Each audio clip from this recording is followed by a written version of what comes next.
Annibale and Agostino, and their older cousin Lodovico, through a collaborative workshop and teaching academy, developed a reformed modern manner that polemically opposed itself to what they called the odiose regole di pittori fiorentini, the hateful rules of the Florentine painters, especially as represented on one hand by the Florentine Academy, or the Accademia del Disegno, founded by Vasari and his associates in 1562, and on the other by Vasari's followers in Bologna itself. Their own course of study, which they passed on to their pupils, was based on an alternative artistic canon, which, while deferential to Raphael and Michelangelo, gave equal importance to Titian, they're definitely not against Titian, to the Lombard Correggio, and to Veronese from the Venetian terra firma. The Carracci's passionate advocacy of Correggio is not recorded in the Postile, but their painting from the earliest comic commissions onwards is inconceivable without him. You can see here, I hope. Correggio served as the pathway towards a kind of naturalism. They characterized it with terms such as liveliness and living flesh, viva carne, that combined drawing from the model with a quality of grazia that could be reconciled with Raphael, and which they're also claiming to derive from Correggio. Now, the Carracci claim to work from the model, and their allegiance to Lombards like Correggio is certainly not to be underestimated, but it has an ideological character based on quite partisan assumptions about Correggio's own career and practice. Annibale's famous workshop studies, this one survives in several versions. Here's the one from Cleveland. It's sort of an icon of Carracci reform, the return to painting from the model, and genre, Italian genre painting, and so on. It supposedly produced rapidly in the presence of the model. And at least one instance, this one, owes less to life drawing than to a design Annibale believed to be by Correggio. This was the Fable of Marsyas, engraved by Girolamo Sanuto in 1562, and inscribed Ex Clarissimus Pictoris Antonii di Correggio Picture. In other words, Sanuto, this engraving circulates under the name Correggio, which is inscribed as the source of the invention. You look at Annibale's boy, he's closely related to the figure of Marsyas, which he would have judged, and correctly, to be based on a close and accurate study of a live nude model. And there is the study for that live nude model. Sanuto's print, in other words, reinforced an understanding of Correggio as a painter of viva carne. In this case, it could have enabled Annibale to bypass an actual model. Ironically, however, the original painting from which Sanuto derived his design was not by Correggio at all. It was by none other than Bronzino, one of those very Tuscans about whom Annibale was so disparaging in his annotations to Vasari. Bronzino was among those Florentines, according to Annibale's jottings on his copy of the Lives, that Titian could supersede even painting with his feet. So the episode exposes the rather fragile basis according to which the Tuscan could be distinguished from the Lombard, for instance. And it illustrates the degree to which the identification of regional characteristics, as well as connoisseurship, was dependent on something more than the objective judgment of formal qualities. The printmaker Sanuto may not have known who painted the original of the Fable of Marsyas, which has a mysterious history, but his opting for Correggio is probably occasioned by his dedication of the print to Duke Alfonso II of Ferrara, whose territories included several cities, Reggio and Modena, for instance, where some of Correggio's most famous works were still to be seen. Yet, the Carracci and their program of artistic reform point to a fracture that is characteristic of regional challenges to Vasari. They themselves differed in their estimation of the regional dimension to their reform style. While Ludovico was adamant that the Carracci reform should remain anchored in Bologna, his cousins Annibale and Agostino staked a claim for its universality by introducing it to Rome, in a series of spectacular commissions that laid the groundwork for the academic ideal of painting in Europe. A new universal Roman manner drawing not just on the Lombards, but on the Venetians and Central Italian traditions. For Lodovico, who refused to go to Rome, there's a drawing that you can see in the show currently at the Art Institute. The reform style was largely local in its significance. It was a regional challenge to Rome. from a proudly insubordinate city of the Papal State. His nephew Annibale, according to the Karachi biographer Carlo Urbino, had merely adulterated the force of the style by assimilating it to Raphael and Roman antiquity. It was a turn for the worse, according to Malvasia, but in the mouth of Ludovico especially. Ludovico was drawing again on the alleged example of Correggio, who he believed, as did Vasari, to have resisted the allure of Rome and to have essentially stayed in Emilia for most of his career. And few enough art historians these days believe that.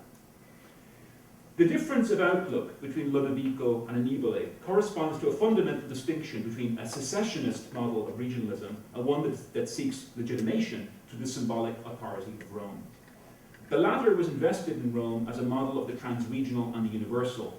The former was an identity politics of separatism, even a cultural enclaving,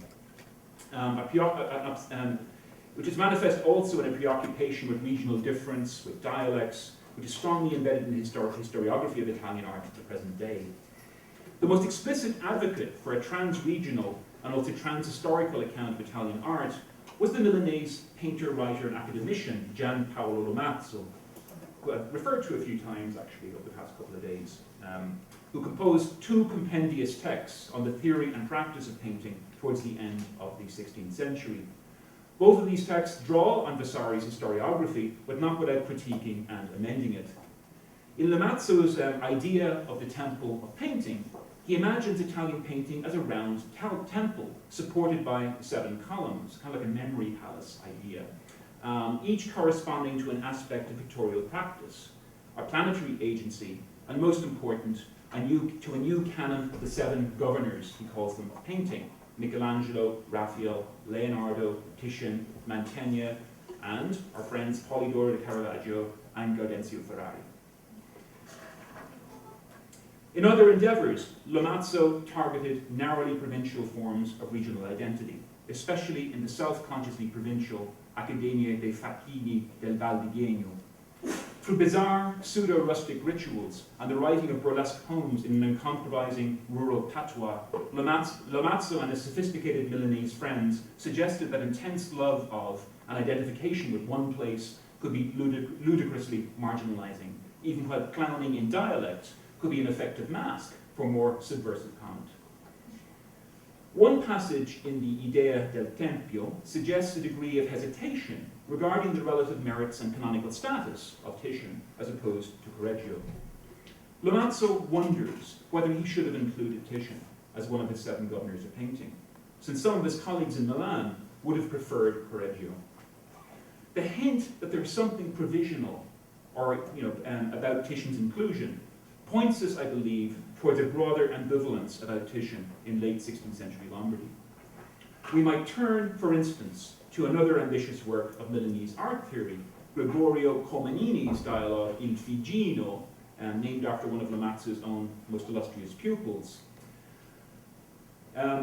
This dialogue discusses a number of contemporary artists, many of them Lombards, and especially Arcimboldo. It's a very important critical text for Arcimboldo, but it completely omits any mention of Titian or any other Venetian artist. Discussions of Raphael, Michelangelo, and the Lombards are abundant. The silence of Comenini corresponds to a somewhat ambivalent recognition of Titian's canonical status on the part of other artists in Milan. The reception history of the crowning with Thorns reveals that when artists responded to the painting, they invariably found that something needed to be fixed. And looking closely at the work, it's perhaps not so difficult to see why. The feature most commonly remarked upon in modern scholarship on the altarpiece is Titian's Romanism, already a tendency, as we saw yesterday, in a much earlier altarpiece for Lombardy, the Averoldi Polyptych of the Resurrection in Brescia. The carceral masonry with the scowling bust of Tiberius on a lintel provides the setting for a violent and tragic event to which the Milanese confraternity of the Corona was dedicated, the crowning with Thorns.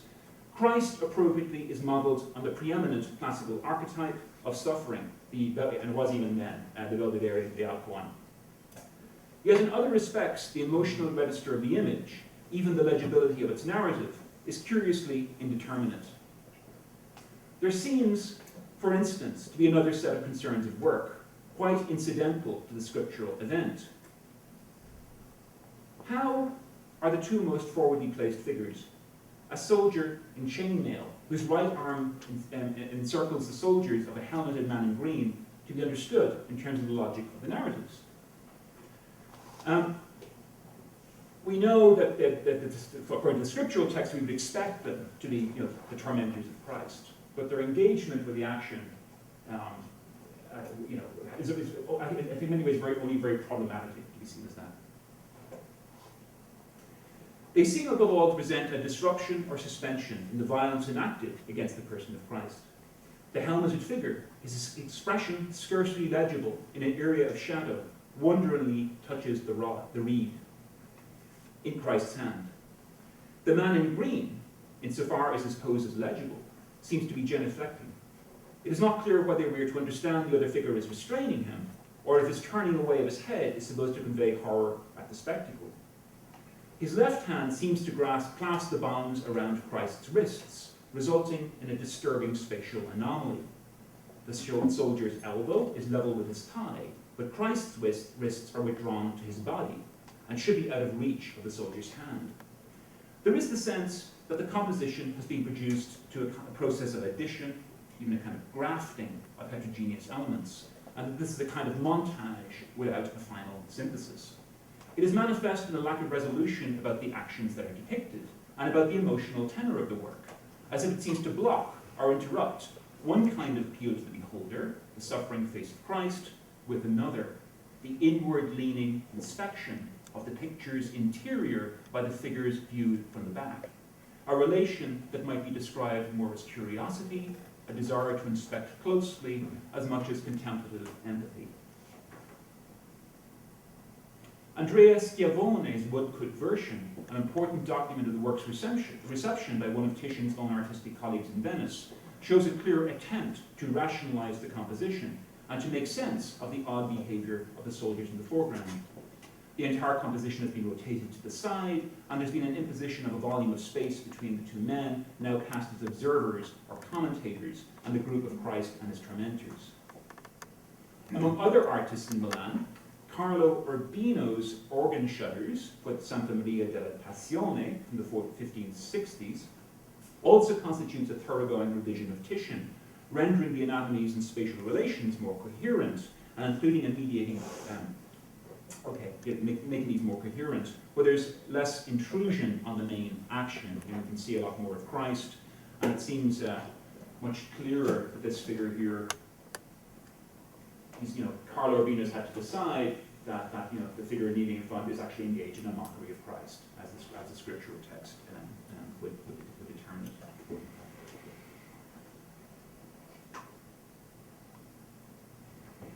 Giovanni da Monte's Crowning with Thorns for the Collegio del Guastalla at Monza in 1503 is also a critique of Titian, I think. Not just in its sober coloring chiaroscuro, its Michelangelesque anatomies, and the clarification of the space these bodies occupy, but in its rationalization of the narrative. In place of the unresolved motivation of Titian's two soldiers, there is here a clear distinction between cruelty and compunction on the part of Christ's tormentors.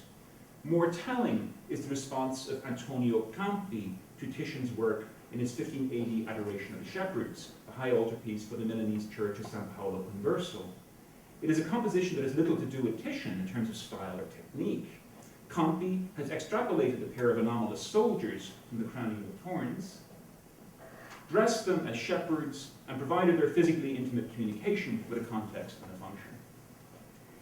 Titian, in late 16th century Milan, was, it's worth also looking at Titian's own revision of his work, which is in his studio at his death.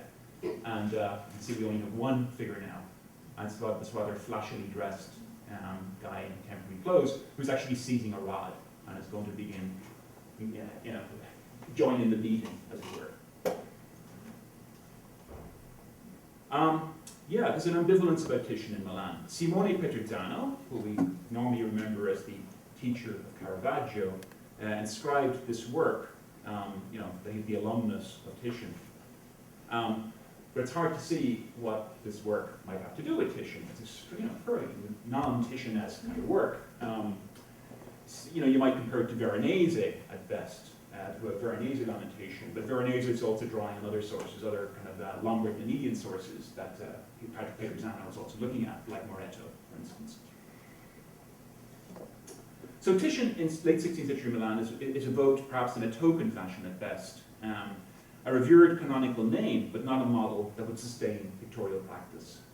In purely practical terms, his approach to space and composition, as well as his brushwork, could not easily be assimilated to an increasingly systematic and pedagogically oriented theory of art in the era of the rise of academies.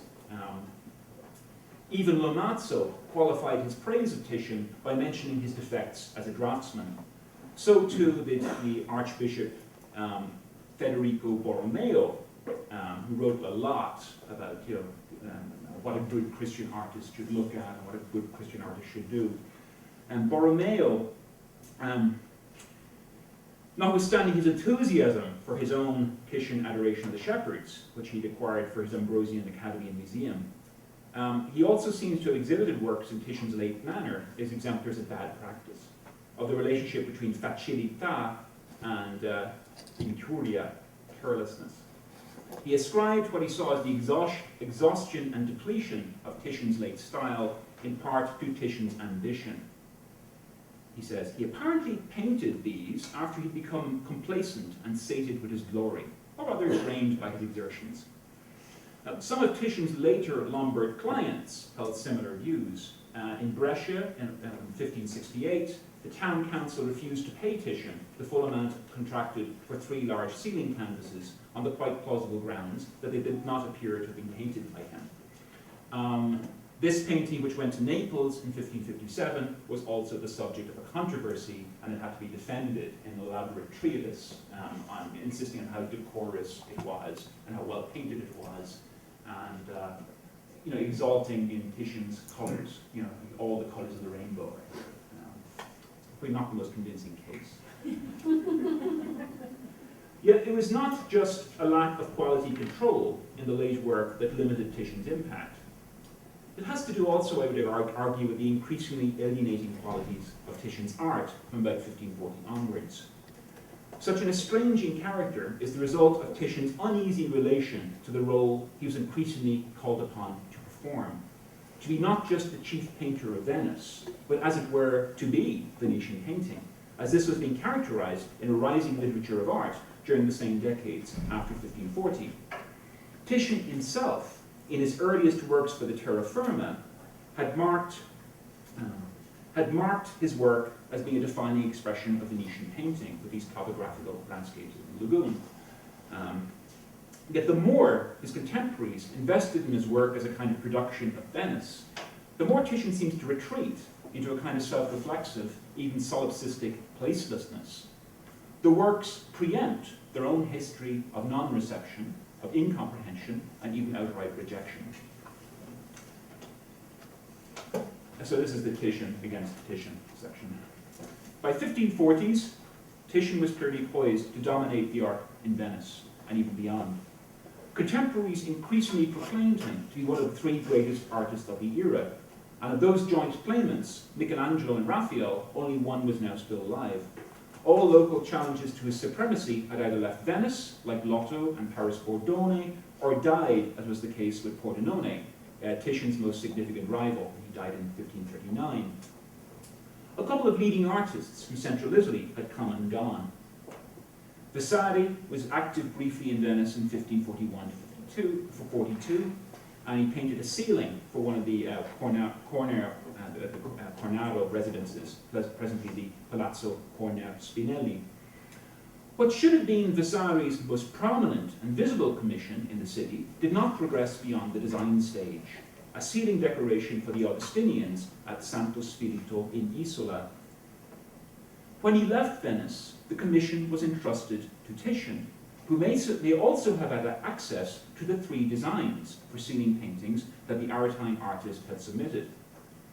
Titian's 3 canvases are a tour de force of foreshortening and violent drama, enacted by powerful muscular figures. They clearly show the artist not only holding his own alongside Tuscans like Vasari, especially if you compare them to the more restrained, graphyless foreshortenings of the ceiling we just saw, they also pointedly emulate the signature features of Pordenone's style, and beyond Pordenone, show Titian positioning himself in relation to the Roman current, the propagation of the Michelangelo effect. His altarpiece of the Pentecost from 1545 for the same location figures just such a dynamic and powerful figure, sort of these figures of tremendous physical energy and presence, sculptural quality, as sort of associated with the kind of Michelangelo effect in Titian's art. This is often referred to as Titian's mannerist crisis, but I'm not really going into that. It's not yet a crisis. The same figure appears again, but foreshortened and viewed from a different angle in Titian's other great ceiling decoration from the decade, the St. John and Patmos for the Scuola Grande di San Giovanni Evangelista. The St. John, an expansion of ideas from the Santo Spirito paintings, was probably commissioned in 1544, and its completion may post-date the artist's visit to Rome in 1545. However, I would dispute the assumption that Titian would have first have had to go to Rome in order to produce a figure like this.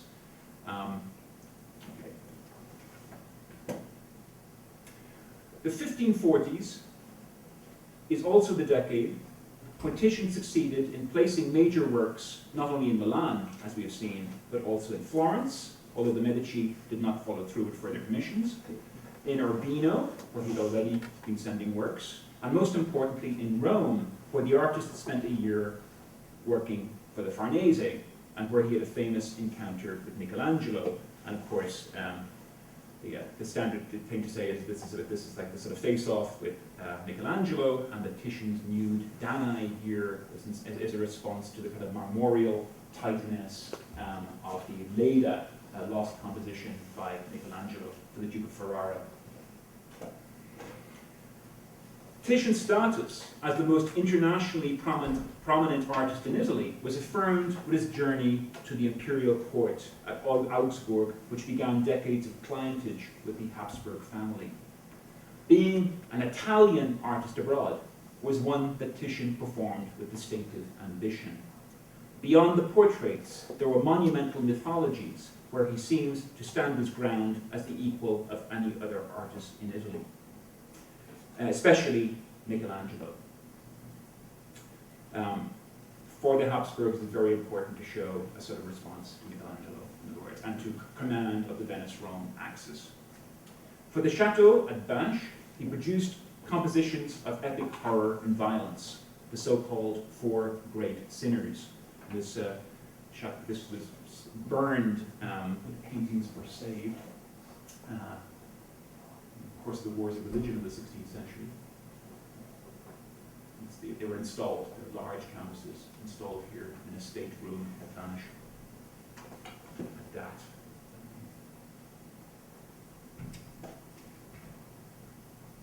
So the Four Great Sinners have their the torments of the famous Ovidian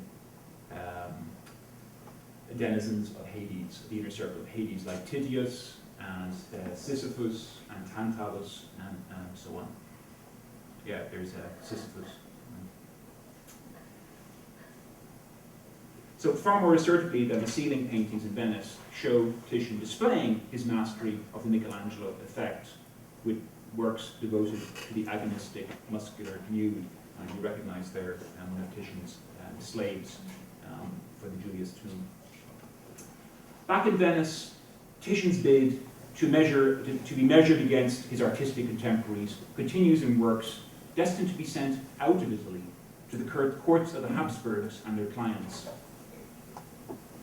His great Adoration of the Trinity, something which you also call La Gloria, was made for Charles V in 1552 to 54, and taken by the emperor to his post-abdication retirement hermitage at the Abbey of Juste.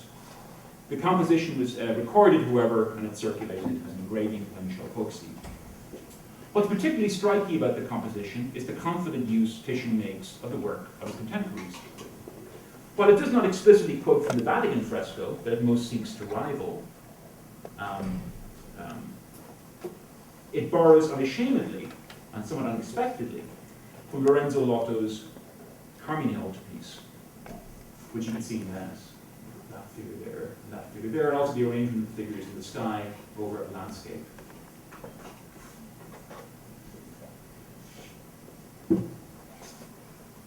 The very painting, which would soon be savagely maligned by Titian's own supporters in Dolce's Aretino, 1557. And also, we briefly saw Savoldo yesterday, Savoldo the Brescian, living and working in Venice, and look at the figure of the Virgin Mary there, and veiled, and it's coming from Savoldo's famous Magdalene, a very popular composition repeated on several occasions. It also, of course, the painting flaunts Titian's achievement as a portraitist, certainly a basis on which he could excel over Michelangelo's at various Habsburgs, presented here already in Paradise. Such overt engagement with the work of contemporaries becomes increasingly rare in Titian's commissions for locations in Venice and northern Italy from the mid-1540s onwards. In Italy, there are no works like the Adoration of the Trinity, where Titian appears as the emulator or rival on their own ground of Michelangelo and his partisans. The field in Italy was now dominated by regionalist preoccupations that foreclosed this for Titian, increasingly constituted as the Venetian rival to the Tuscan Michelangelo. Partisan regional lines are drawn, even more firmly with the appearance of Vasari's Lives in 1550 in its first edition, in which Vasari says, among other things, that the most beautiful painting to be seen in all of Venice is by the Florentine Salviati. And Venetian elites, in the best cosmopolitan tradition of the city, continue to import works of art from abroad. In the ensuing years, as Titian's practice is discursively framed more and more by Aretino and by Dolce, as well as Vasari, and as Venetian elites incline ever more towards Central Italian art, a polemical polarization of Venice and Rome tends to undergird Titian's decision-making. The problem was this: emulation of Rome and to an ancient and modern canon of works of art was necessary for any artist, especially any Italian artist with a claim to national status. As we have seen, artists like Lotto, Cesare VI, and Polidoro constantly invoked Rome as a way of professing the highest artistic ideals, but in very different ways. It went with any claim to work in a modern manner, regardless of the artist's training or regional allegiances.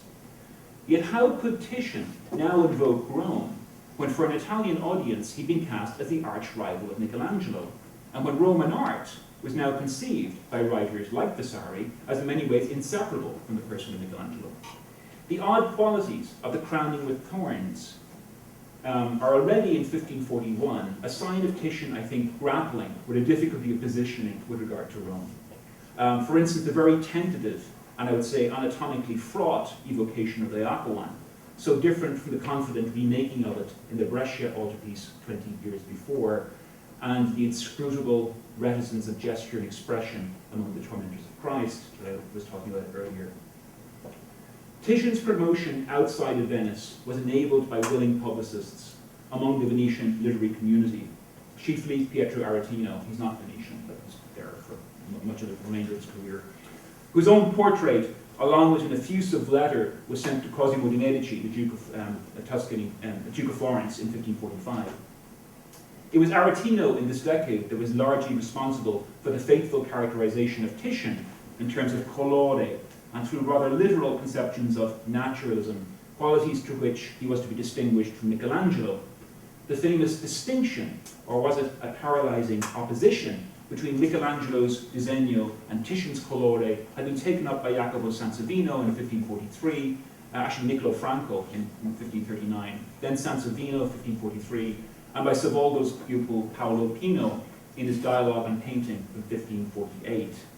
For Pino, the three parts of painting, disegno, colore, invenzione, all found their most perfect expression in the artistic trio Michelangelo, Titian, and Raphael.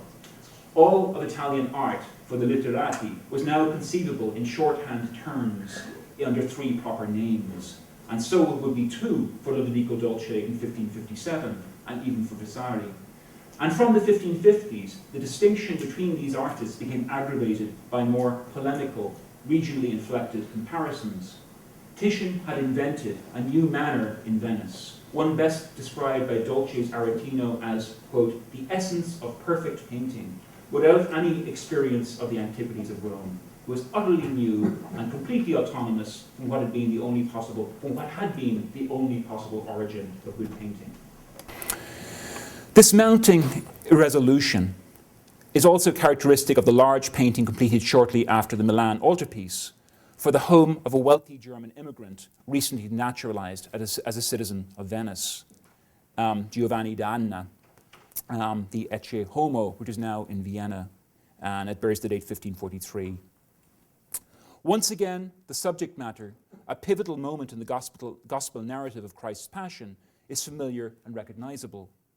Scholars correctly draw attention to Titian's likely use of prints by Dürer and Lucas van Leyden of the same subject. Although this seems entirely pragmatic, there's no quotation as such, or an attempt to paint like a German or a Dutch artist. And the mood or dramatic effect is entirely different. Both northern engravings adopt the conventions of showing Christ presented by Pontius Pilate, who utters the words, "Behold the man," to a gesturing, jeering crowd, whose ugliness signals a condition of baseness or bereftness of grace. Such an appearance does not characterize the heterogeneous array of beholders of Christ's humanity that Titian has introduced, many of them assigned distinct portrait identities that would presumably have been more recognizable to the painting's original viewers. That's often identified as Charles V, for instance, and there are others. Possible portraits, the D'Anna family, possibly in here. Their emotional disposition in response to Christ and to Pilate's words is highly varied, and in many cases difficult to name. Some point, others address their attention elsewhere. Several seem to converse among themselves. Some strike energetic poses, arms raised and waving in the air, knees bent. Some in the group appear to be both advancing towards Christ, yet also drawing back. In no case is the countenance of any one of these more dynamic participants visible. They have been screened by the arms of other figures, or they turn their backs on us. One such figure, a shoulder with a Habsburg shield, seems poised on the very edge of the painting, as if leaning out or backing out into the beholder's space. He's the most strongly modeled figure and the most volumetrically persuasive in the painting. As a transitional figure between the beholder's world and the painted world, he's close kin with the two soldiers in the Milan altarpiece of the Crowning with Thorns. Like them, he appears to model a relationship to the painting that is not that of gestural pathos or emotionally effective expression. In fact, the painting is devoid of such emotional cues to the beholder. The one overt manifestation of emotion that is not blocked from our view is that of the youth, enlarged here, seated on the steps below Christ, whose attention has just been drawn away from the dog he's been playing with. The posture and facial features suggest he is startled or shocked. But alarmed by what? He has not been looking at the scene behind him. It is not by any means to be assumed that he's even aware of it. Something is splitting apart here. Gestural and physiognomic rhetoric, the manifestation of affect, is detaching itself, as it were, from the logic of narrative. Rhetorical forms, that is, the expressive pantomime of gesture and expression, for which Mantegna, Leonardo, and Raphael had all been admired, has become separated from rhetorical function or narrative context. The painting is an amalgam of visual codes: Christian iconography, gesture, physiognomy, portraiture, heraldry, that maintains the effect of a composite rather than anything approaching unity. And unity here, the purchase is Aristotle's Poetics, which the late Thomas Putfarkin did a quite powerful but problematic reading of Titian's work in terms of ideas of tragedy, and he unpacks tragedy in very, very interesting ways. But the idea of dramatic unity, I think is, I sort of disagree with Putfarkin on this, and looking at Titian's late. I don't think this works as a tragedy.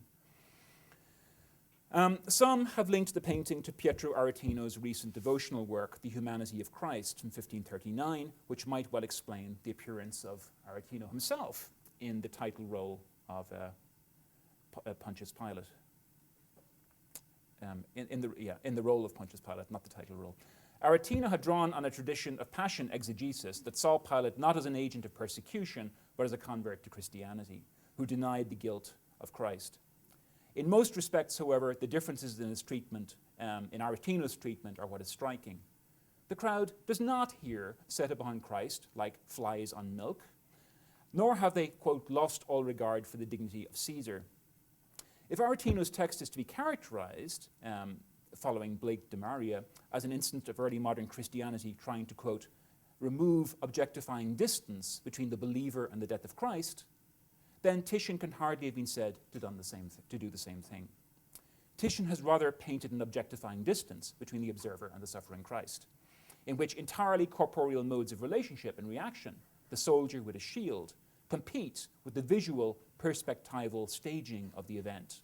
We sort of get a sort of dichotomizing here between the interval of the gaze, the spatializing interval of the gaze, and the and whatever this is here. The painting is a refusal of the causal logic, the unities of a narrative economy, represented by Aretino, or by the more austere formulations of Aristotle, or we might say by the codes of textual narrative or of pictorial histories by Raphael. The Ecce Homo is for these reasons more effectively described as an anti-drama that liquidates pictorial rhetoric. It signals renunciation, but also, I think, real struggle.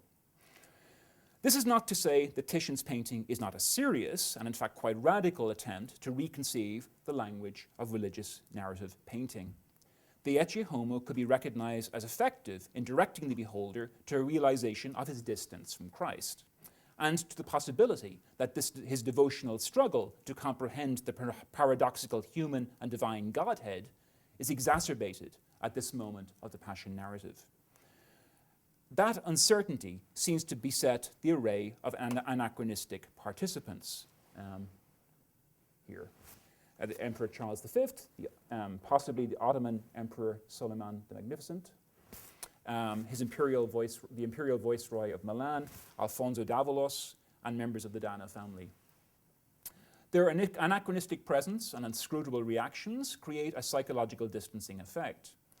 They're not, of course, actually present, but they're contemplating the conundrum of the abjected, humanized divinity at a distance of several centuries.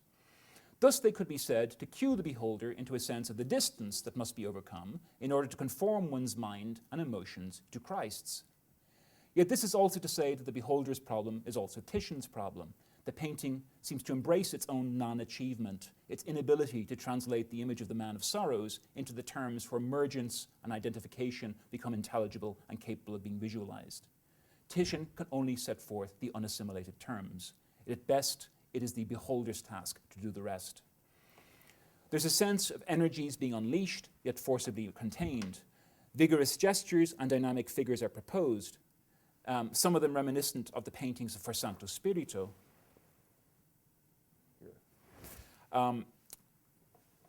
Yet struck through and cancelled. They will break forth much later with unconstrained exuberance in 10 years later, in the Gloria for Charles V. But that, and I insist on the significance of this, is a work made for a destination beyond Venice, beyond Italy as well. It is as if Titian's way of being Venetian involves opting out of a dialogue with Roman or even with more local artists. A decade earlier, he might have seized the opportunity to duel with Pordenone, whose marvelous, tumultuous murals originally adorned the facade of Palazzo d'Anna.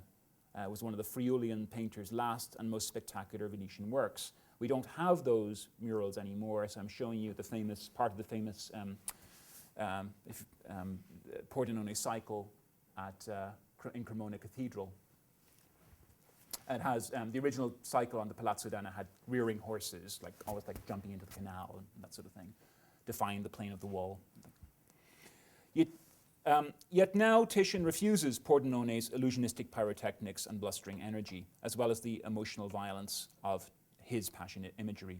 Instead, we have emotional reticence and an internal momentum, rather, which turns away from beholders rather than assailing them with dynamic, surface-defying foreshortenings. Something has changed in the intervening couple of years since Pordenone died. What changes is the way in which Titian's work, at least his work for Italian and especially Venetian locations, engages with the work of others. The 1544 confraternity banner for the Corpus Domini in Urbino contains several self-citations.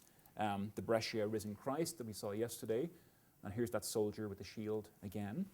Perhaps there are even echoes of the flaming skies of the Gozzi altarpiece and others of that period. Yeah, here we go.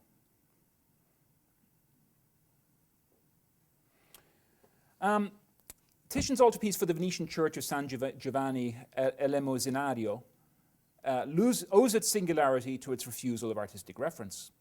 To its dating, it's highly problematic. A strong case has been made by Augusto Gentile for the late 1540s and for the initiative of the Doge Pietro Donà.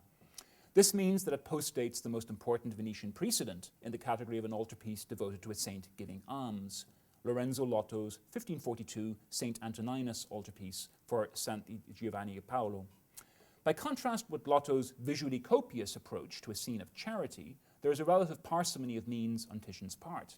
Above all, he has avoided doing anything that might signal the imitation or even the faintest reminiscence of Lotto, right down to the palette and to the conspicuous looseness of brushwork. The refusal of dialogue is even more pronounced in the case of an upstart young Venetian rival and alleged former pupil. Tintoretto had emerged with a spectacular and controversial commission from the Scuola di San Marco in 1548, the year of Titian's absence at Augsburg. In The Saint Mark and the Slave, Tintoretto took the step that Titian increasingly refused to take, the assimilation of Michelangelo's dynamic bodies into a Venetian practice characterized by the energetic painterly mark. Much of the turn in Titian's art over the following decade might well be driven by the imperative of avoiding comparison with Tintoretto as much as Michelangelo.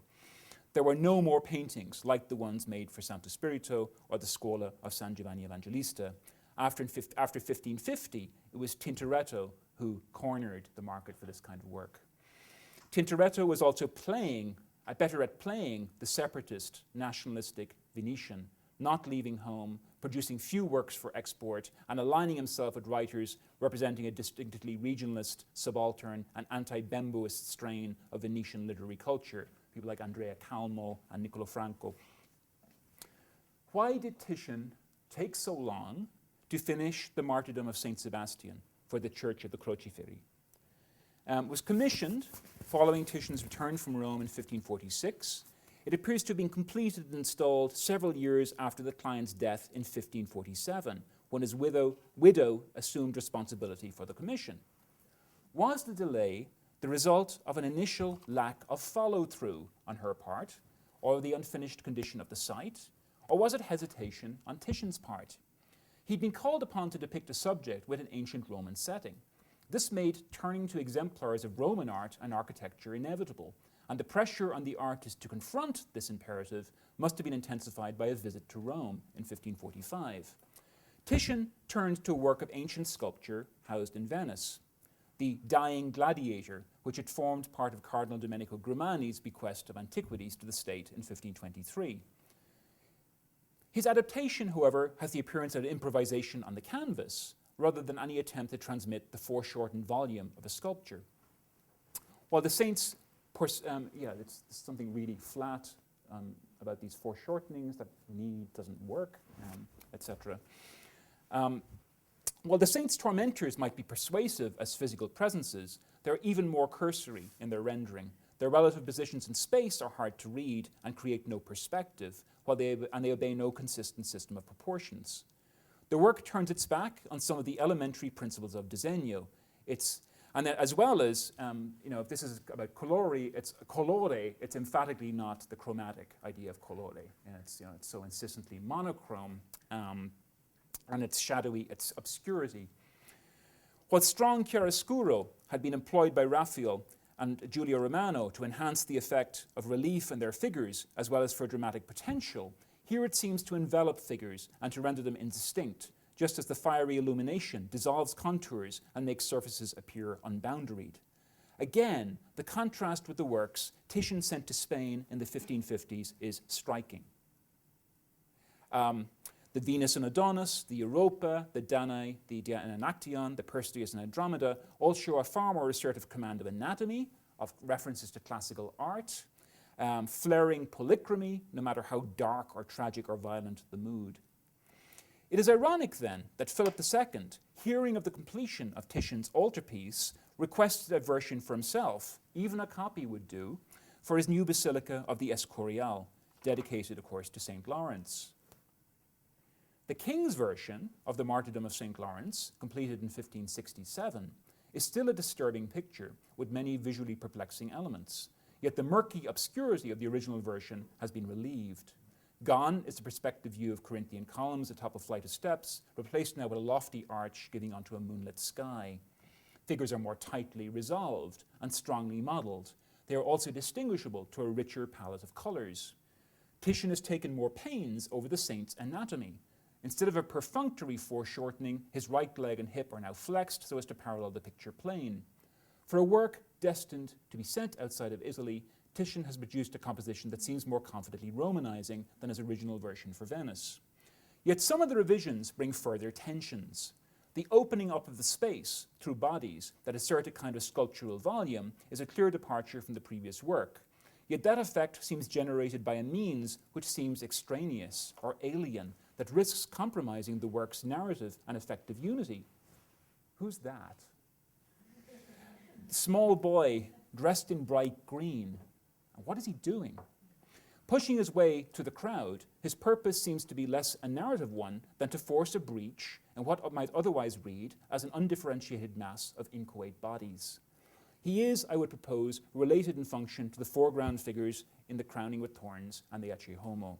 The purpose of all these figures, inscrutable in terms of narrative motivation, is to manifest a pictorial effect.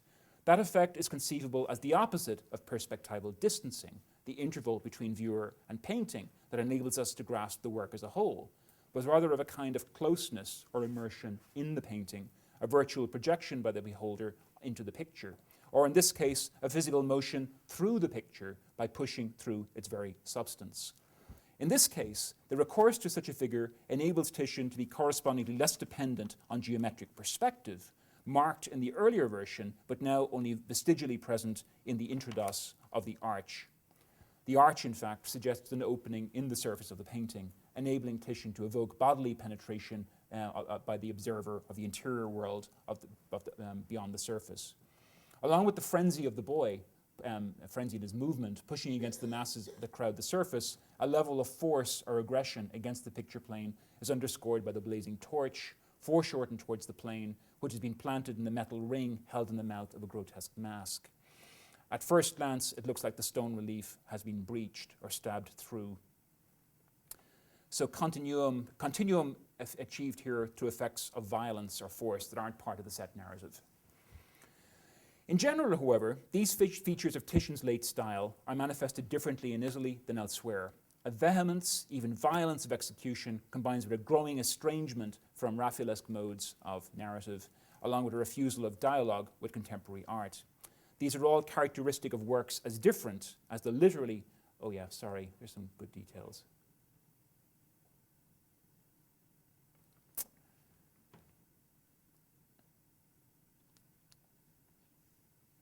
Yeah, sorry, I put these in. Yeah. Okay. The literally flamboyant Annunciation for San Salvador, where the flowers are bursting into flames. For Antonio Cornovi della Vecchia, and the more austere Crucifixion. Yeah, there you can see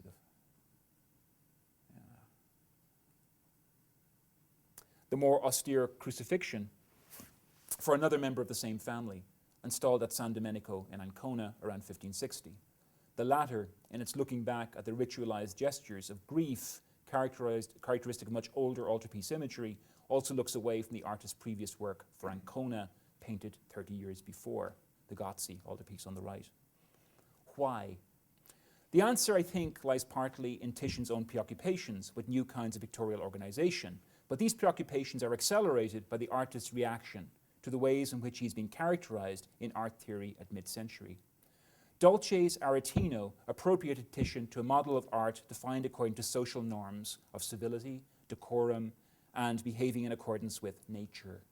He recast Titian according to Castiglione's aestheticization of elegant moderation and restraint in Il Cortigiano, manifest, for instance, in the assertion that convenevole sprezzatura, appropriate sprezzatura, is better than diligent workmanship. Dolce not only opposed, these are all terms from Castiglione, Dolce not only opposed Titian to Vasari's hero Michelangelo, he cast Titian as the equal and successor of Raphael, Michelangelo's great rival. Titian thus found his art characterized through Raphael in terms of Petrarchan values. Raphael was held to be the equivalent of Petrarch for the pleasurable grace and beautiful propriety of his work, and for what Dolce elsewhere calls the beauties of propriety. Thus identified, like Raphael, with a Petrarchan canon of pleasurable naturalism and alluring grazia, Titian could be opposed to Michelangelo, whose pursuit of difficulty, intellectual complexity, and disquieting energy identified him with Dante. Michelangelo's work is disparaged for its lack of sensuality, its cerebral loftiness and obscurity, its basis in allegory and philosophical poetry, rather than in an aestheticized nature or naturalized idea of grazia. Michelangelo, according to Aretino, excelled in only one limited aspect of art. If you've seen one figure by Michelangelo, you've seen them all, he says. By contrast, Dolce praised Titian for his masterly union of disegno and colore. Okay, I'll just jump ahead to get to the sort of final section. Notwithstanding Dolce's characterization of Titian's painting, many of the later Venetian works might make us wonder about the extent to which he appreciated the identification with Raphael, or nature, or the beauty of propriety, with these anomalous elements and these the sort of dichotomizing of seeing and more tactile modes of engagement performed by actual bodies. So yeah, where Titian paints in a style which thwarts Dolce's characterization of him, especially here, this work which he has in his studio over probably several decades, a painting where I think Titian goes to think about these issues. Look at think of the soldiers in the Crowning with Thorns and this close engagement with the act of flaying a body. And think of like Aristotelian prescriptions about tragedy and how they have nothing to do with this painting. Melancholy, maybe, some kind of poetic rhapsody, but we're even modeling animal relationalities here. With this like sort of satyr who seems to be smiling, and the dog that sort of wanders in, dogs that wander in here. And just other strange inversions here. The way the trail of blood down here sort of echoes the ribbons that tie the satyr to the tree. So we have stasis and flow kind of made to look like each other. All in the service of painting this extraordinarily violent act, which led Panofsky, of course, to say that this could not be by Titian, because it's not only because of its pictorial effects, because of the almost obscenity of this violence. But the characters are not performing as you would expect in a scene of such appalling violence. Even, as Richard de Wolheim pointed out, Marcius stares out with an inscrutable and almost quizzical gaze.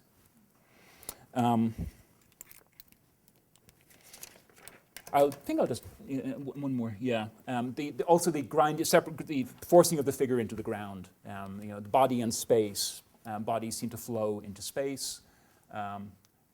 Again, in a scene of annihilation, this sort of very post-human looking acteon here being ground into the canvas itself, sort of flowing into the landscape. At the beginning of his career, Titian painted the 3 ages of man like this, as a kind of pastoral idyll. Infancy, youth, maturity, and old age. This is what the late Titian seems to think about the 3 ages of man. Again, modeled on these. This is various ways in which he's getting away from, I think, what we can call a Petrarchan subjectivity, a Petrarchan sense of self, boundaried selfhood. Because that's the role he's been forced to occupy. And I'm going to leave it at that for today, but thank you for your attention.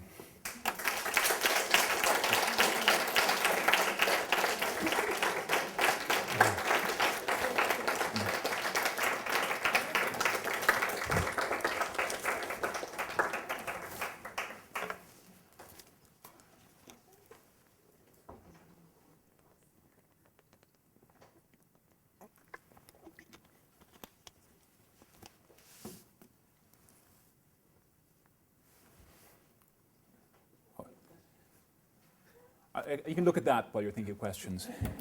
A painting that nobody has utterly perplexed all the Titian scholars. Little boy with the dogs. Yeah.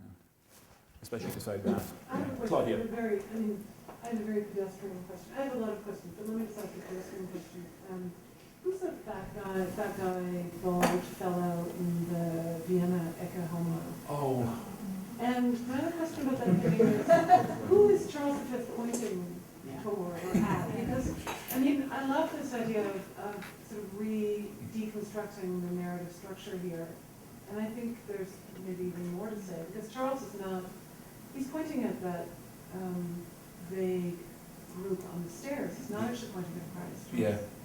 Right? So I think therefore that whatever is not happening among those figures who give us their back is even more significant. But I don't know. But who's the fat bald fellow? This has been identified as a doge, and I can't remember which doge it's supposed to be, or as, can you remember, Charles? There's been a number of various equal degrees of plausibility, or a figure from the Dürer print, the Dürer Ecce Homo. It's wild to me how he's so prominent and he's so inscrutable. I mean, Yeah. I should remember more of this, but that it's sort of got something to do with that. Yeah. Well, I didn't mean to call out, maybe an obscure identification, but then what in fact, Stephen, is that youth on the stairs responding to? I don't know. Okay. I don't know if there's any way we can know, unless he's responding to the words "Ecce Homo," behold the man, and but it's a fairly weird way of showing response to words. So it's the words here. It's this acoustic register that's producing this perturbation, rather than the sight of Christ. Because what's amazing about, this, it seems, and then you really, I thought, did a wonderful summary of how this works in the Marcius, is how there is this inscrutability at the same time that there's a sense of significance. Yeah. Right? So how do you produce these dual registers? It's basically throwing the work on you, and that may seem like a lame response, but we're given the parts of this relation and we have to put it. So it's about our distancing from the moment of this encounter. Now, is there any relationship for you between what Titian was up to here in terms of narrative or, let's say, iconography, and what Paolo Verdini talks about in his work on Bassano and the inscrutability? That could work, and it's a while since I've read Paolo's book. I was actually going to talk about Bassano. I really wanted to bring Bassano in here because of the way Bassano reads late Titian. And certainly something like that Thiessen born in Missa picture, which Paolo reads as being Eucharistic and as being the parable of the sower. I think the Berdini reading takes us through inscrutability, but ultimately does go for a Eucharistic reading and actually does think it's the parable of the sower. I actually don't think it is the parable of the sower, but yeah, that could certainly be worked in with this.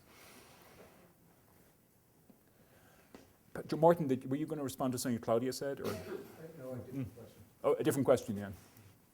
And do you want to ask that? In terms of the largest, in terms of your 4 lectures, or we attended the last 2, unfortunately, but how do you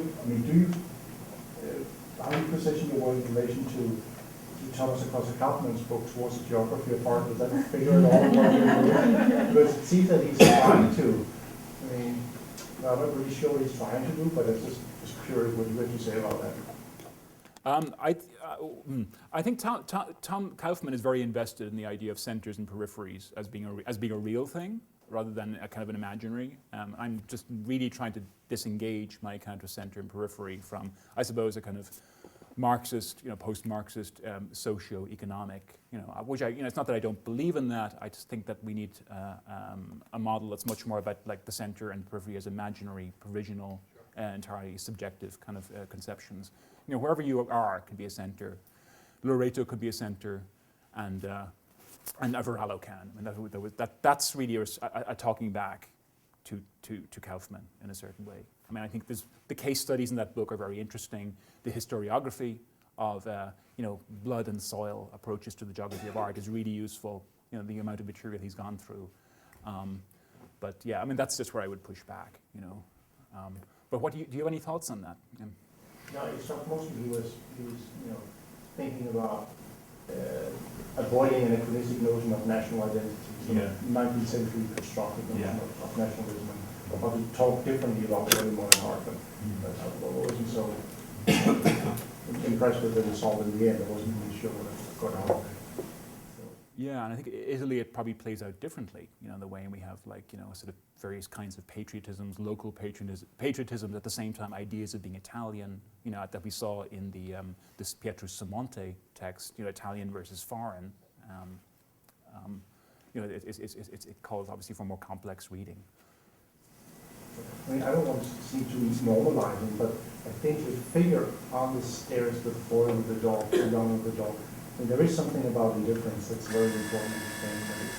You know, here is Christ, and he's exposed to the indifference of the man. You know, so the fact that he's, I mean, I don't think he's responding to a homo. To me, it seems like something else happened outside the picture frame, and that's just what gets all his attention. Like, how can you do that? You know, Christ is only a few steps above him. That's less interesting to whatever. He's looking out the window at the canal, you know. And I see Aidan and Molly. Aidan, you want to go? Or, okay.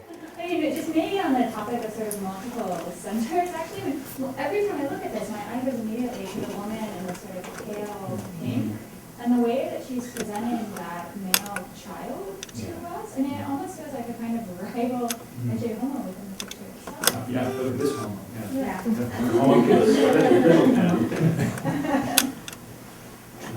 I can jump in because it wasn't precisely the same question, but I'm struck by how distracted we are. I mean, this strong chromatic diad, that black versus the whitish paint right at the center of the painting for us. The fact that the boy's gaze seems, I actually read it maybe as involved in the man who's adores to us with his arm behind him, and then her bent elbow, the boy's bent elbow, the adorsed figure's bent elbow, and then the distracted pointing us out.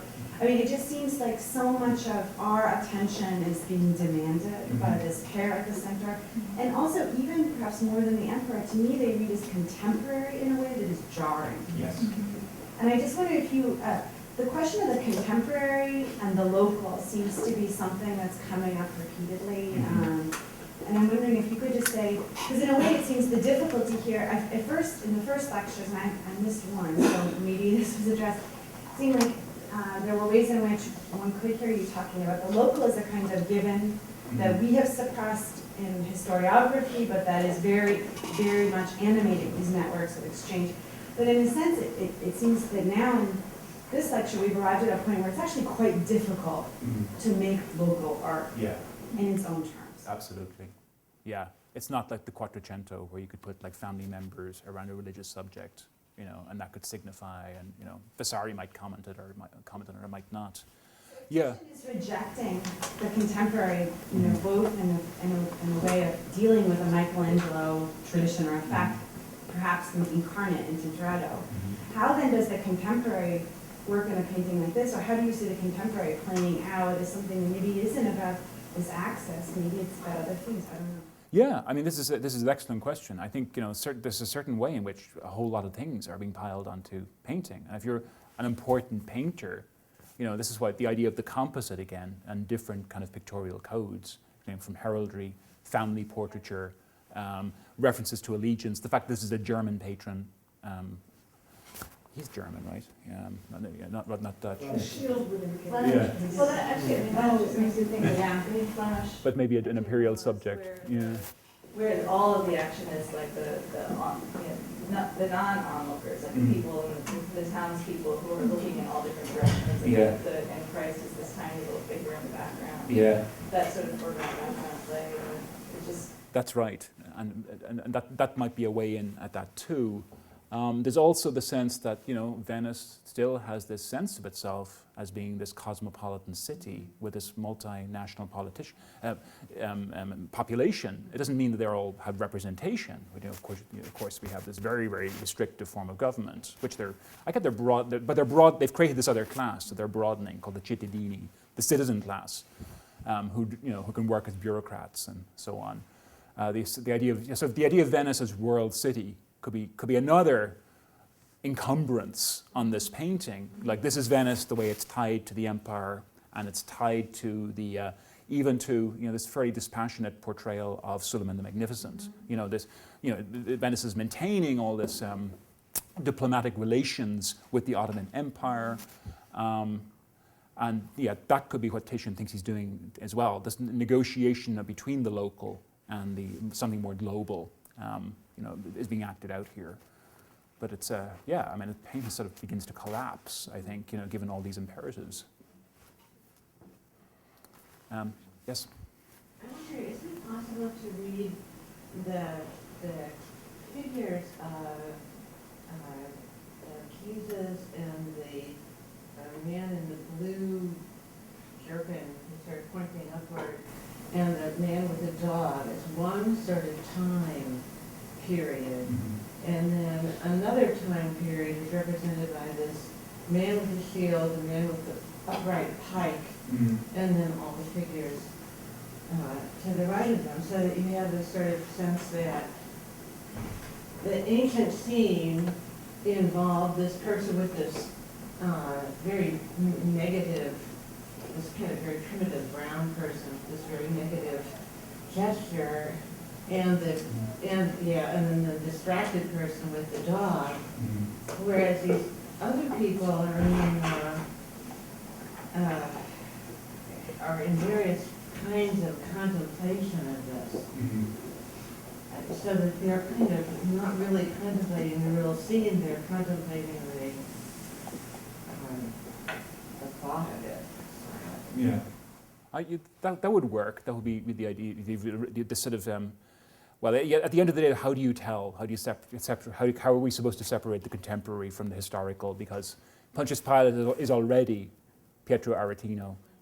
I didn't probably stress. But he's wearing, but his clothes are very carefully. They're historicizing. Yeah, this is true. And it seems to me also in the second of the crowning with thorns, the figure who's in the fancy outfit with his back to us, who's grasping the staff, he could also be read, couldn't he, as an intervener, in the same way as the green boy in the martyrdom of St. Lawrence? We have to decide, he's a tormentor and an intervener, or tormentor or an intervener, or a devotee towards. Sort of feeling of his being more modern. Yeah, I have that sense. I can't get rid of that sense that he's, sort of more closer to us in some way, temporally as well as phenomenologically. Yes, Martin? I'd be interested to hear more general thoughts you have on this notion of citation. We've now seen that throughout your lectures, artists citing contemporary artists, artists citing antique works of art, and now today artists citing themselves. Was it for you, like, you conceive this as maybe a subtext or a discourse that runs as a subtext through these paintings? Is there some sort of, logic to it, or is this maybe something like art of citation that's in there? How do you bring this together? Artists, yeah. Sorry, did you want to? No, it's like open end. I don't know. I don't know if I can bring it together. It's would it be useful to try and come up with a sort of general principle? Artists always cite themselves and each other. They reuse drawings. Titian is turning out an astonishing number of oil paintings. Many of Titian's paintings, and I didn't really dwell on this, are multiples, especially the mythologies. There's a factory, I don't want to exaggerate, but it's a factory level of production going on, where we have all these assistants involved, and reuse is we have this. So we have copies, which Maria Lowe has written brilliantly about recently in her book Titian Remade. She says that every Titian work is a rhizomatic assemblage, where you can't really prioritize one. And this assemblage also involves the derivatives of Titian's works by others. Because of these relationalities created by quotation or copying. And she said, well, we don't have to distinguish between those. So that's where I would look, I think. And I probably have to, in some way, deal with Maria Lowe's response again. Sorry, just so that if I'm understanding correctly, you consider this as a mode of production? It's got to do, first of all, it's a mode of production. Second of all, it's a mode of performance in relation to, to other important art. And if you're an important artist, then you re-perform what you've done already. But there's a certain sense, I think, by mid-century that this is now also a systematic academic method of producing art, enshrined by the Accademia del Disegno in Florence, and where Raphael is taken as the model. And I think Titian's got problems with that, looking too much like he's doing what Raphael would do. So he's sort of working against that tendency in his own art, which I think is, creates a problematic that actually, leads to interesting paintings that we want to talk about, I hope. Rebecca? Just to follow up on that, it seems like it's also important that it's about circulation and location, and that your artists are citing other artists who either represent a particular place to them and to others, or simply are markers of that artist's having been in a particular place, or having not been in a particular place, and and I would think of the circulation of prints and also the circulation of drawings is something that is really so particular to this time period in terms of opportunities that it provides for artists to use citation as a marker for location.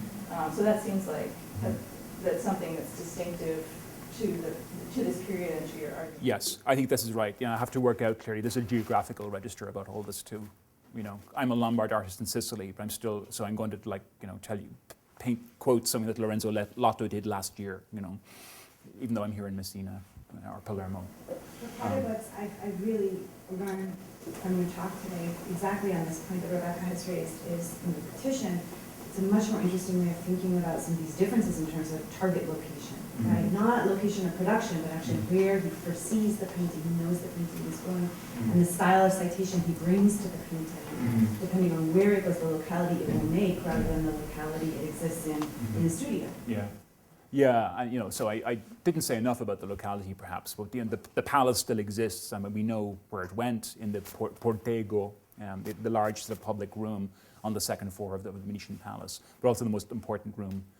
And it's a publicly it's quite visible to anybody who has any negotiation with the merchant who deals with this, who owns this. Pamela.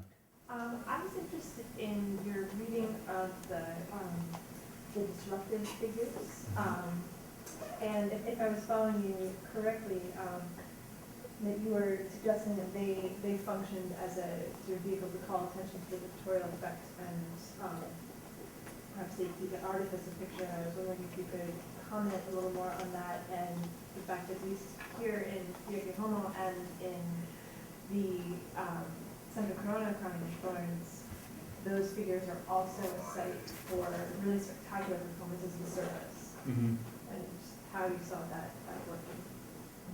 Spectacular performances of the surface in terms of like how Titian. Well, here with this very richly colored and richly textured, what it looks like it's supposed to be leather that the soldier is wearing, and then in Santa Corona it's this dazzling chainmail. Yeah.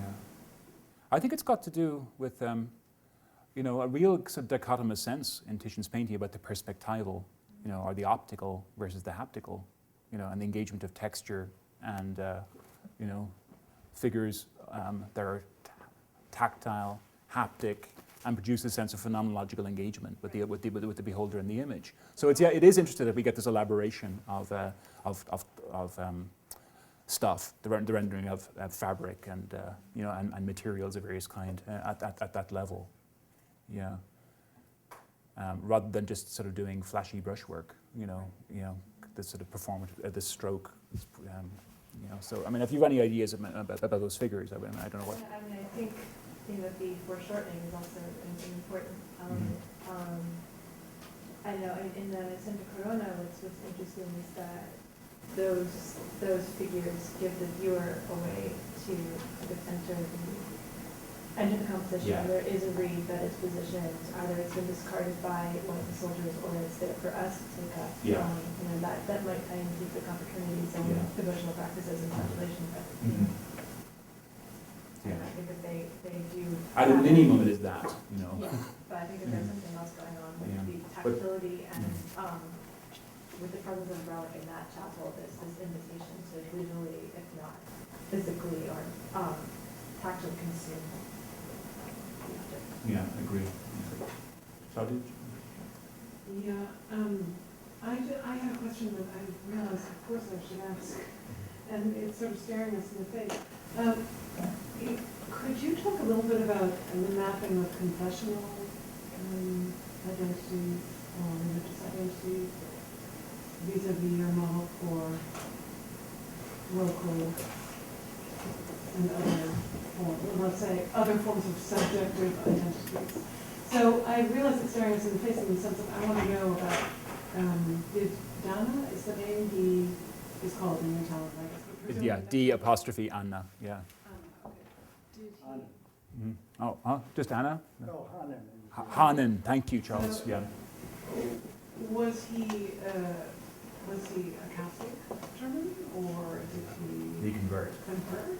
Or? I think he was Catholic. I mean, the most recent thing I read on this is Blake DeMaria, who's, has been the last person to look at the archives about this person. As far as I remember, he's Catholic, but I don't fully remember at this point. Do you know, Morton? Or? No, I don't. What about the paintings? If you're talking about Dürer and a northern pattern, I mean, the anachronism of the crowd, that becomes later sort of counter-Reformation discourse, an issue that Dürer includes these anachronistic figures. And think of Gilio in his dialogue of 1563 and 1564 on the errors of painters, where he points out Dürer as example of an artist who did wrong because he put in all these German-looking types when he was in his prints.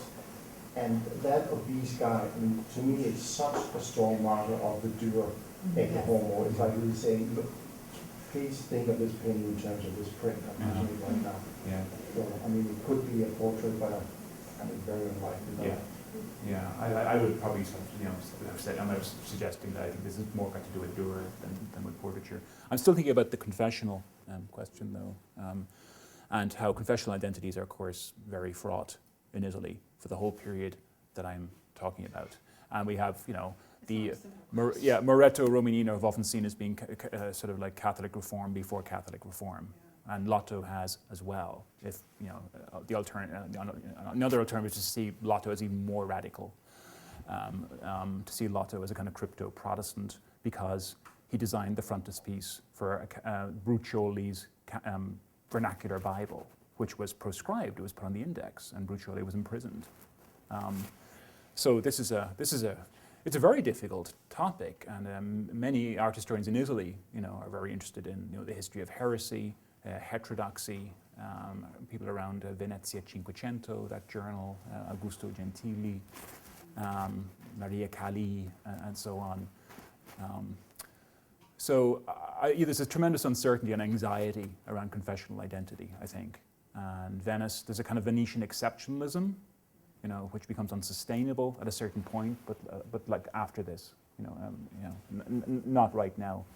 In other words, you can sort of like read whatever books, Well, the Bruccioli episode is a first alarming sign that that's not going to be okay. And that's, does anybody remember when the Bruccioli is prescribed? I think it's the late 1540s. So it's, like right after this. But also, and we have Aretino. I mean, what sort of confessional identity is Aretino supposed to be? Supposed to embody? A professional pornographer and satirist, who writes these over the top. I shouldn't say over the top, but the life of Christ and the Virgin Mary and the life of Saint Catherine produces this almost like pornographically violent description of the massacre of the innocents. Which I think has to be brought into the discussion of Moretto's massacre of the innocents, which I was talking about yesterday. And who's hoping to be a cardinal, and this kind of thing. Neil. Stephen, do you see any connection between the aesthetics of, say, a painting like this and in the later work of Titian, as you understand them, in terms of a kind of a parallel or a link to the aesthetics of Baraldo?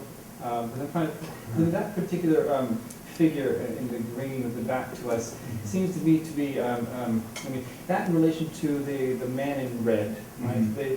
They seem to be, I mean, the man in red is very, very close to the picture plane at the bottom. He tends to be veering off into the picture plane towards the top where his head is.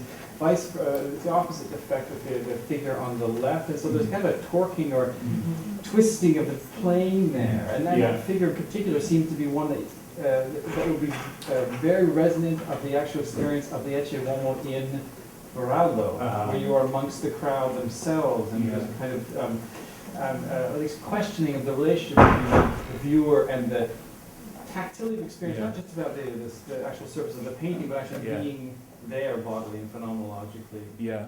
Yeah. I think so, but I also think this is a preoccupation shared by a number of artists, you know, who some of whom do know about Gaudenzio, like Pordenone. You know, Pordenone comes. And vice versa. Yeah, they know about each other. Gaudenzio and Pordenone know. May I? Yes. I think the real intermediary here, I risk my provincialism, is I think Pordenone. That is that cycle at Cremona is a pictorial. I mean, the illusionism there, the falling into our space, and that's all done with fresco, not with sculpture and fresco. And unlike Gaudenzio, Titian is in close rivalry. This is sort of the end of what the woman is about to die. Part of some of the elements of uncertainty in this picture, again, a very local, my own background in this, it is what you refer to as a crisis. I don't use that word for Titian, especially if it takes us away from the singularity of painting. I think it's crisis in the sense that you're showing the uncertainties here. The levels of uncertainty, I think, include Pordenone. I think Pordenone is more likely than Baraldo, but it's a good thing. Yeah, I think Pordenone is more likely to be I mean, I think I agree with you about the effect. I think Pordenone is more on Titian's radar screen at this moment because of the Pordenone painted the facade, also because he was in Cremona. Titian was in Cremona in 1542. Now, what would you do except go and look at the Pordenones? And Pordenone, I think, is aware of Gaudenzio and is trying to do this violent simulacrum kind of this sort of almost simulacrum effect, breaking the bounds of the painting. That's something that's happening in the second decade, very much of the 16th century, with Gaudenzio and Pordenone as the most extreme examples. Luini a little bit in San Giorgio al Palazzo with this fantastic illusionism, around in the depiction of that. It's also a kind of part of this phenomenon, I would say. I was thinking more in terms of the actual relation to the viewer and the viewer's body, as opposed to strictly kind of illusionism. I feel those dark paintings, the night paintings you showed just previous. Also, there's as you said, I mean, that you fall directly into that space right there, which is a different kind of thing. It's also, it's nighttime as well, which is relatively rare. I mean, because you're talking about people visiting Baraldo at nighttime, a different kind of spiritual experience that would be. Yeah. So this is somatic engagement. I can see how that might work. I'm interested what's your take on teacher's workshop? I think it maybe was something that you were meant to deal with today. But I'm very interested because it's a very compelling reading of Titian, shows that this is a very imaginary, idiosyncratic style and individual style. Is maybe the only thing really Titian is sharing with Michelangelo. But whereas Michelangelo famously didn't have a workshop, here we have a very important and still very mysterious workshop. Just curious about what's your take and how all this is translated into the work of a modern workshop. Maybe not the workshop of Raphael, but still, I mean, a workshop operating at a kind of international level. And I was also thinking if the mystery of Titian's workshop is more kind of a problem, a historiographical problem, more than really something that would have puzzled Titian's contemporaries or the rest Titian himself. I don't know. I mean, it's clearly at this period that he has to, with the Habsburg, with the clientage of the Habsburgs, he has to enlarge the workshop really significantly, and the production of multiples really escalates. It's interesting to distinguish between what paintings are turned into multiples and which are not, and this is not. This very interestingly is not. The Venus of Urbino is not turned into a multiple. Is this because, again, is this got to do with the patron not wanting it to be reproduced, wanting it to be singular? Whereas the Habsburgs, you're interested in your relatives and your clients, having having different versions of the Danae. That's not really answering your question, though. I'm talking about sort of demand side, but supply side, I don't know. There's work by Giorgio Tagliaferro and these other people, which I've yet to, I have to say, read through systematically. They